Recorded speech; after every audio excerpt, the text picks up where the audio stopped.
Olá, hoje a gente vai mergulhar na história de uma figura assim, fundamental na ciência do esporte aqui no Brasil, o Dr. Ailton Figueira Júnior.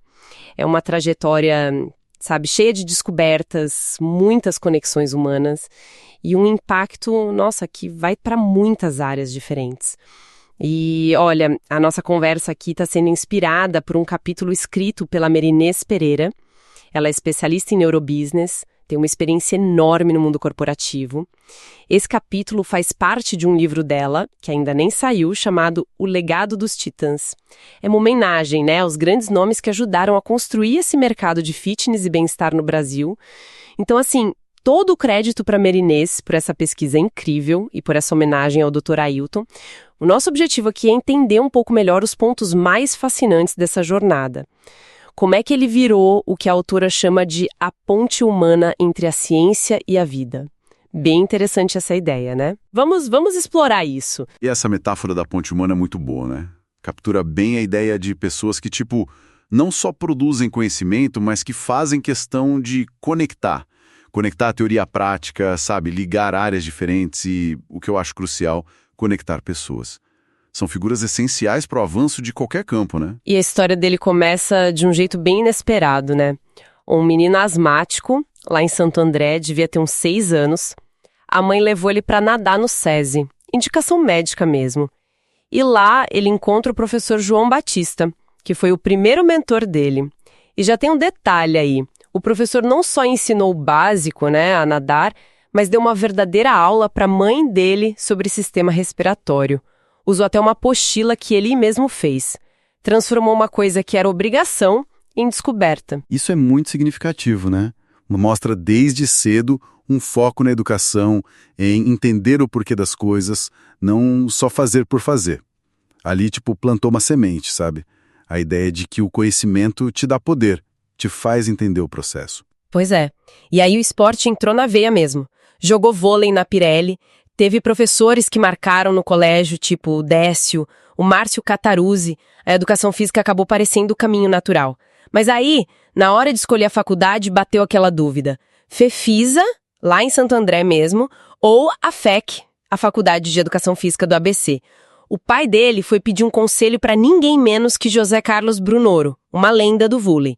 E a resposta do Brunoro foi, assim, decisiva. Olha, vai pra FEC. Lá tem uma coisa diferente, sabe? Uma pegada mais de pensamento científico, de pesquisa, e tem o doutor Vitor Matsudo lá. Essa dica foi chave, né? Porque quando ele entrou na FEC, em 86, ele encontrou no Vitor Matsudo muito mais que um professor. Foi um pai científico, como a autora descreve. O Matsudo acendeu essa chama da pesquisa nele. Incentivou a mandar trabalho para congresso logo no primeiro ano, imagina. E chamou ele para estagiar no Celafiscs, que é o Centro de Estudos do Laboratório de Aptidão Física de São Caetano, né? Um centro super pioneiro que o próprio Matsudo fundou. Exatamente. O papel do mentor aí é claríssimo. Matsudo viu o potencial e direcionou ele para a ciência, um caminho que, naquela época, talvez não fosse o mais óbvio para a educação física no Brasil, né? Abriu essa porta da investigação. E logo depois veio um momento muito marcante. Em 87, o Matsudo incentivou e o Ailton mandou um trabalho para um congresso lá no Canadá. O trabalho foi aceito e ele apresentou em 88. Ele se tornou, assim, o primeiro estudante de graduação em Educação Física do Brasil a apresentar um trabalho científico fora do país. A gente tem que pensar no contexto, né? Anos 80. Nossa, imagina! Acesso a livre internacional era difícil. Viajar era uma aventura. Com certeza. E de repente ele estava lá, conhecendo pessoalmente os deuses da ciência do exercício que ele só lia nos livros, tipo Astrand, Blair, Malina. Que momento, hein? E não só para ele, pessoalmente. Isso é simbólico. Representa uma abertura do Brasil para essa cena científica internacional na área, sabe? Quebrar essa barreira foi um passo fundamental. Uma das primeiras pontes internacionais que ele ajudou a construir, né? E mesmo com tudo isso, ele mantinha o pé na prática, né? Pedia permissão para o professor Márcio Marx para acompanhar os treinos de vôlei na Pirelli, de graça, só para aprender, anotar, catar bola. Humildade e sede de conhecimento, né? Essa combinação é poderosa. Mostra essa vontade de conectar os mundos desde sempre. E a carreira acadêmica foi engrenando. Foi monitor na FEC em 89, logo depois já estava dando aula de voleibol e fisiologia. Começou a pós e aí em 1990 pintou a chance de fazer uma pós em Cuba, que era uma super referência no esporte, né? Sim, total. E ele teve um apoio fundamental da Maria Luísa Mazei, que era diretora da FEC na época. Ela segurou o emprego dele aqui e ainda adiantou salários para ele poder ir. Nossa, que visão e que apoio, né? Essencial numa hora dessa. Totalmente. E lá em Cuba ele aprofundou em bioquímica, fisiologia e ainda conseguiu estagiar com a equipe cubana de vôlei feminino, que era fortíssima. Olha que interessante essa construção, né? Ele vai juntando peças. A base científica sólida, a experiência internacional num lugar de alta performance e sem largar a conexão com a prática desde o começo. É essa mistura de vivências que permite construir pontes de verdade, né? Por entender as diferentes linguagens. Exatamente. Aí ele volta para o Brasil em 92, assume a coordenação lá na FEC, e nesse período ele e a amiga Regina Brandão, que é psicóloga do esporte... Ah, Regina Brandão, grande nome também. Isso. Foram procurados pelo Ricardo Avelino Trade, o Bacalhau, que era preparador físico do vôlei da Sadia na época. E eles começaram a fazer avaliações científicas com a equipe. Pouco tempo depois, o técnico Hinaldo Manta e o próprio Bacalhau foram para a seleção brasileira feminina e o que eles fizeram? Levaram a ciência do Selafisc junto com eles. Olha aí, a ponte funcionando na prática. O conhecimento gerado na pesquisa sendo aplicado diretamente no alto rendimento. E a preparação para a Olimpíada de Atlanta, em 96, foi toda acompanhada por esse grupo.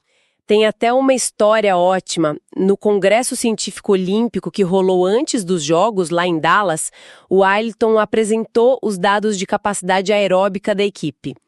E ele afirmou, baseado nos números, olha, com esses números aqui, existe uma chance gigantesca de medalha. E não é que veio? O bronze. Exatamente, veio o bronze. Fantástico. É a ciência mostrando seu valor, né? Saindo do achismo, do feeling e entrando na análise de dados para otimizar, para prever. Não para substituir a experiência, claro, mas para potencializar. A ponte ciência-prática dando resultado concreto ali. E nesse mesmo congresso de Atlanta, ele conheceu outra pessoa que seria muito importante na trajetória dele. A professora doutora Maria Beatriz Rocha Ferreira. Ela que orientou ele no mestrado e no doutorado na Unicamp. E com ela, a perspectiva dele se abriu ainda mais, sabe? Ele foi estudar antropologia, demografia, sociologia. Mergulhou no porquê. Por que as pessoas se movimentam ou não? Foi muito além da fisiologia pura. Essa virada é fundamental. É sair só da análise do corpo em movimento e começar a entender toda a rede complexa de fatores sociais, familiares, culturais que influenciam nosso comportamento com a atividade física. É o que a autora chama de pensamento macrosêmico, né? Uma visão mais ampla, que vê o indivíduo dentro do seu contexto. Entender isso é a chave para criar estratégias de saúde que realmente funcionem a longo prazo. E o doutorado dele foi um estudo longitudinal super pioneiro para a época. Ele avaliou adolescentes e 10 anos depois foi ver a influência dos pais e do ambiente nos níveis de atividade física deles já adultos. E a descoberta principal, que hoje talvez pareça óbvia, mas precisava da ciência para comprovar, foi: pais ativos geram filhos ativos. A influência do pai aumentava a chance em 6 vezes e a da mãe em 4,5 vezes.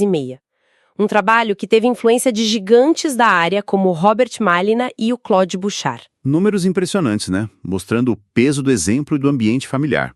Isso reforça essa visão mais ampla, macrosêmica. E as conexões internacionais não pararam. Depois de Atlanta, em 96, ele passou 6 meses lá no Centro Olímpico dos Estados Unidos, em Colorado Springs.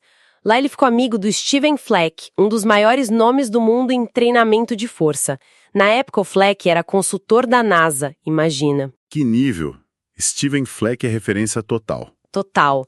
Anos depois, lá por 2002, o Fleck convidou o Ailton para escreverem um livro juntos. E tem uma curiosidade engraçada da época. Conta aí. A colaboração foi feita trocando os textos, os manuscritos, em papel, pelo correio, entre Brasil e Estados Unidos.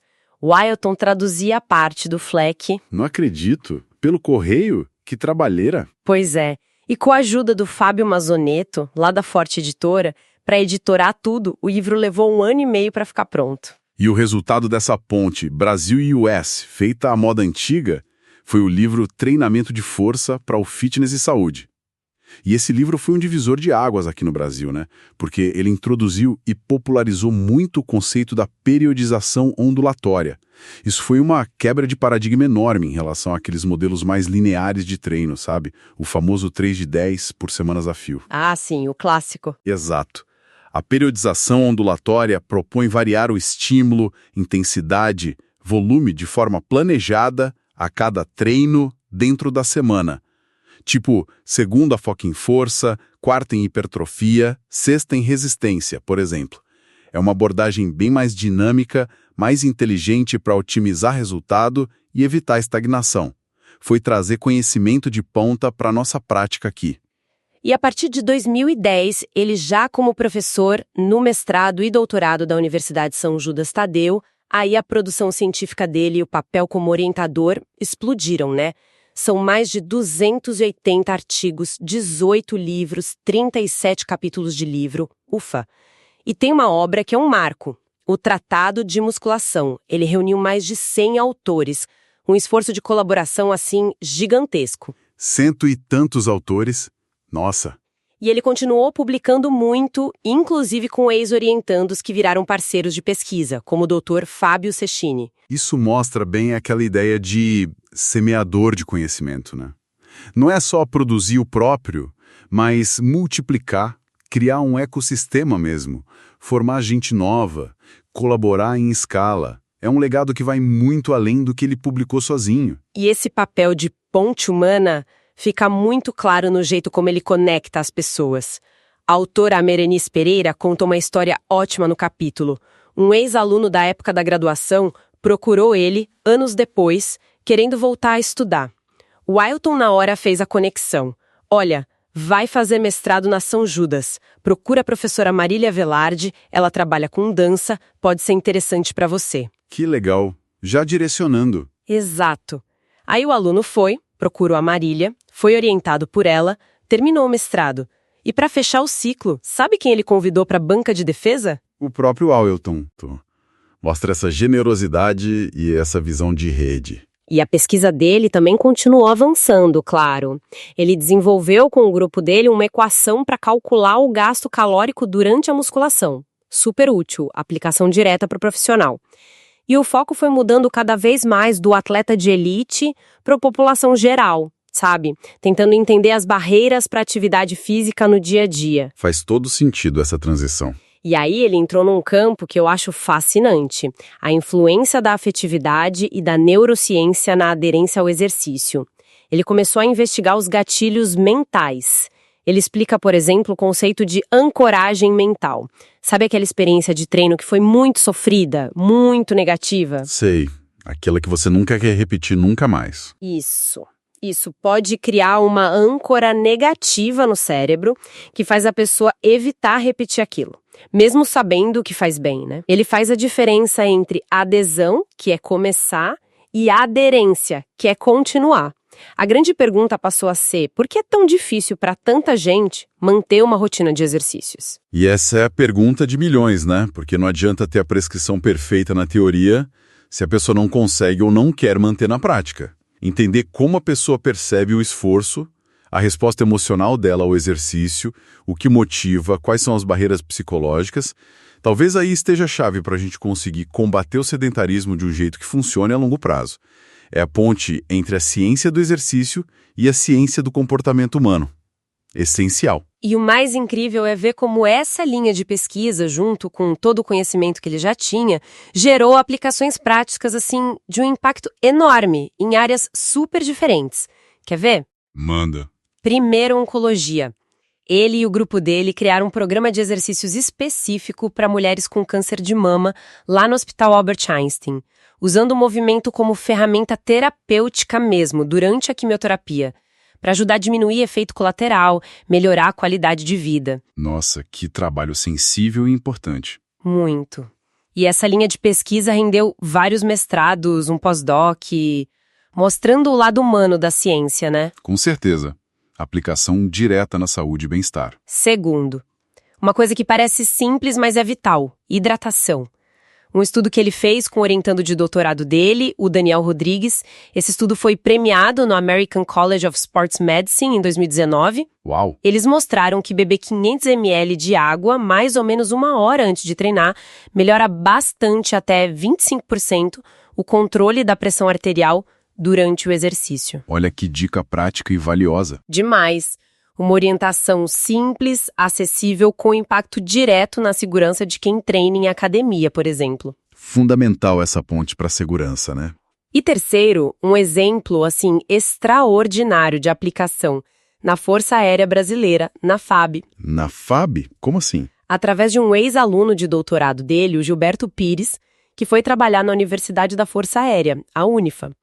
Surgiu uma demanda lá para preparar cientificamente os pilotos de caça brasileiros para os novos aviões, os Gripen. Ah, os Gripen que atingem forças G altíssimas, né? Exato, até 9 Gs.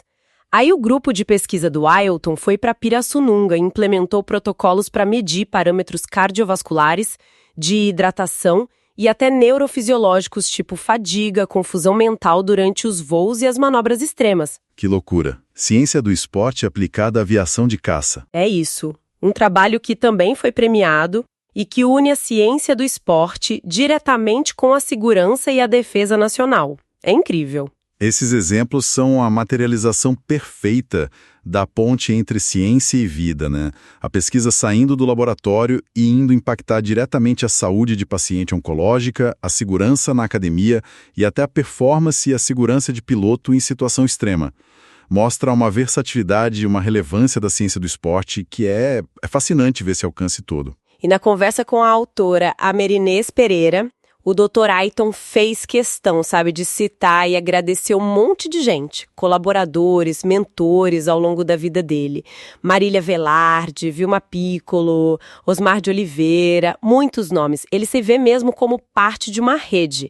Alguém que recebeu muita generosidade e que passou a vida tentando fortalecer essa rede também. Essa humildade e reconhecimento são marcas de quem constrói pontes de verdade, né? Ninguém faz nada sozinho. Exatamente.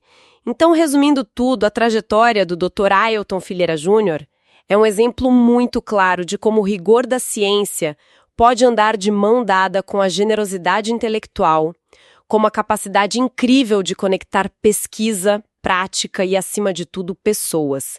Ele realmente personifica essas ideias de semeador de conhecimento e ponte humana. É uma história muito inspiradora, né? De como o trabalho de uma pessoa, mas sempre em colaboração com outras, pode criar ondas de impacto tão grandes e que duram tanto tempo. Não só pelos artigos e livros, mas pela formação de gente nova e pela aplicação do conhecimento para resolver problemas reais, complexos, importantes para a sociedade. Da saúde de cada um até a segurança de todos. A gente agradece de novo a Merinês Pereira pela pesquisa e pelo capítulo do livro dela, O Legado dos Titãs, que foi a base para a nossa conversa de hoje sobre o Dr. Ailton Filheira Júnior. Quem quiser acompanhar mais o trabalho dele, o perfil no Instagram é @ailtonfigueira.dr. Fica a dica. E para a gente terminar, fica talvez uma reflexão, né? Essa análise toda provoca um pensamento. Se a ciência como a que o Dr. Ailton estuda e aplica, mostra pra gente que fatores que parecem sutis, tipo a influência da família na infância, como a gente se sente em relação ao exercício, até a hidratação antes de começar, são tão decisivos para a gente continuar ativo ao longo da vida? Será que o caminho para ter uma sociedade mais ativa passa menos por ficar refinando a prescrição do exercício em si e mais por repensar lá na base como a gente cria conexões positivas, significativas com o movimento, desde cedo, em todos os lugares?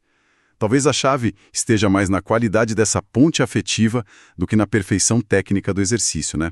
Fica aí pra gente pensar.